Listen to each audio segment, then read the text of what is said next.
Now let's talk about declaration. Suppose we have public class my class. So this class can have some data members as well. We saw that they can have methods, but not just methods. They can have some data members as well. For example, it can have a private int. We can call it I. Again, it can have a public int as well.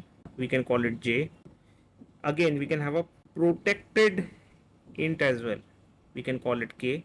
And if we don't write any access modifier and we say int L, then the same access control rules apply to class level. We saw they apply to method level as well. The same rules apply to the variables declared in your class. So they apply to this level as well: public, private, protected, and default. So if you don't write anything, it will be default. So by default, you can understand that it is at the package level.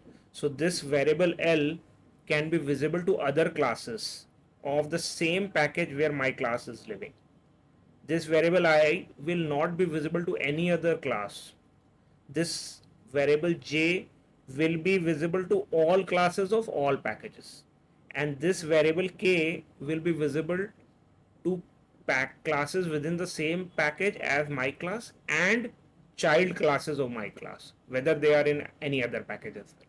So we'll understand what is child classes, but this is how you declare variables at a class. We can declare these variables inside these methods as well, but in that case we don't need to define any access control, because these are method level variables and they only live or come into existence when this method is called or when this method is being processed.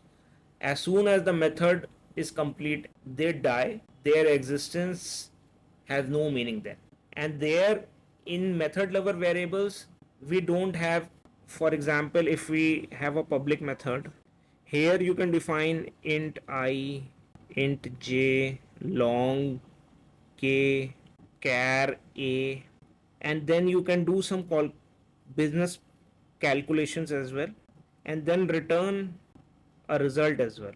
But there is no need to define access visibility for these variables, because they will never be accessible outside this method. They will only come into existence, or their birth will happen when this method will be executed, and as soon as this method execution completes, they will die out. There will be no existence of these variables.